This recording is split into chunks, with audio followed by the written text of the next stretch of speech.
In Las Vegas, Doctor Strange looks over the wreckage of the city. They have all just survived a war, a bitter, brutal, and terrible one. Yet, for most of the war, Doctor Strange was locked in a realm of darkness. However, all is not lost. The man has recently found himself with a great deal of power after a battle with his would-be replacement. And now,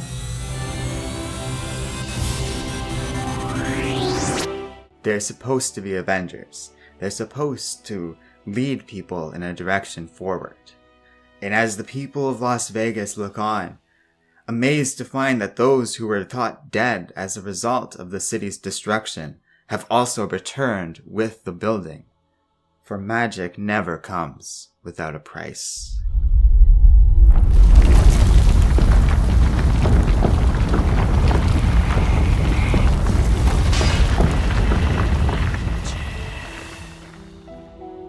Hello and welcome to Comic Island. My name is Arden, and today we're reviewing Doctor Strange Damnation #1.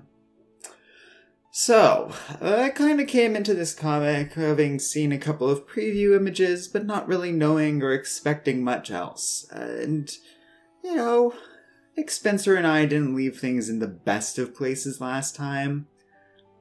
Not in terms of me having some specific beef with him, but the last thing I read of his was Secret Invasion, and I wrote a huge giant video about my various opinions on that, not all of which were positive.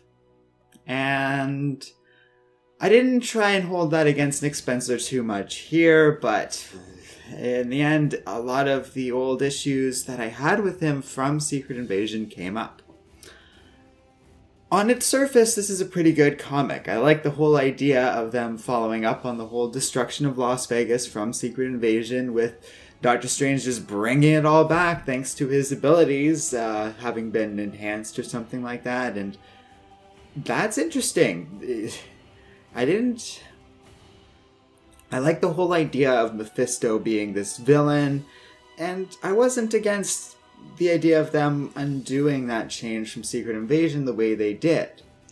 Yeah, it downplays the consequences of it, but it just offsets it to different consequences. So instead of Las Vegas being gone from any future potential Marvel story, which wouldn't be great, it got resurrected to in a very cool moment, I have to say.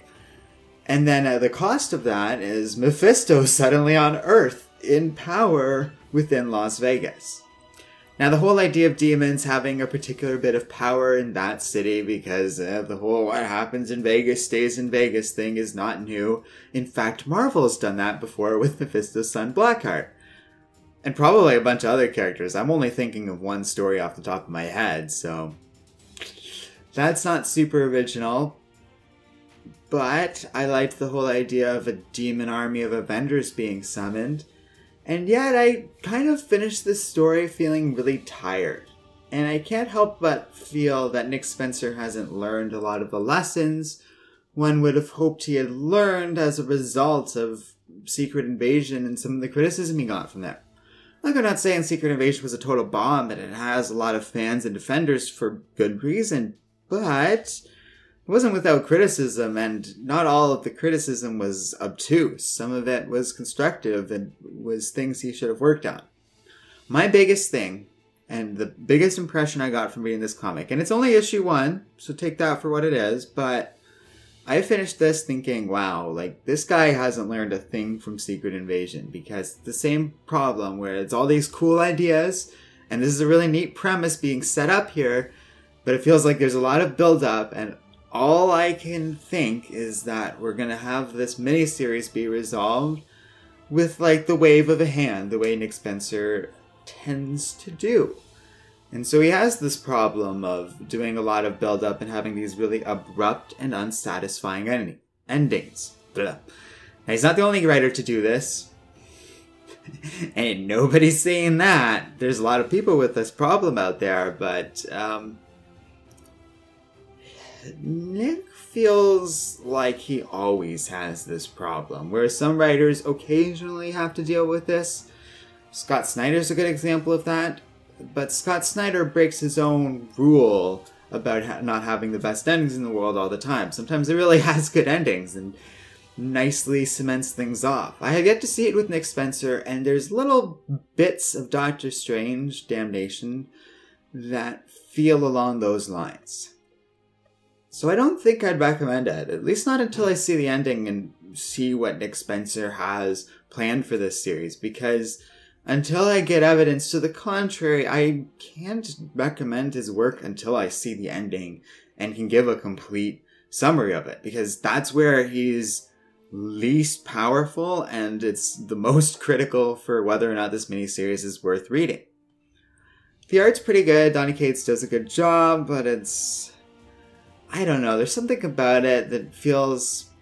So for example, there's this scene, I'm just gonna have to edit it in, where Mephisto's going like, "What? I'm the victim here!" And that feels like it should be a more powerful moment that I feel a better penciler or artist or whatever he was in this issue would have done a stronger job with. I don't know if it's him, it might be the coloring, it's hard to tell sometimes, but it seems like it's in the pencils and in the inks and stuff like that. These moments should register as bigger than they are, but because it's kind of like this ethereal tone that Donny Cates tends to take, it's just alright. And yeah, there's something about this comic that bothers me. I don't know, I just was really bummed out after reading this. Like, it felt as if it was just another kind of story. And the shame of it is, I feel like this is something Marvel should do more of, is just having these standalone miniseries that have a beginning, middle, and end that just they publish for these characters. So I applaud that practice, and I really hope this miniseries works out for that reason. But as it stands, I cannot in good conscience give it a recommendation. So that's the end of it. This was a Patreon poll winner. Each week, for only $1 a month, our patrons can vote on one topic with which I will make a video about, and that's what won this week. So thanks for watching. If you're interested, you can find the link to our Patreon page in the video description below. Otherwise, don't forget to like, subscribe, and keep reading comics.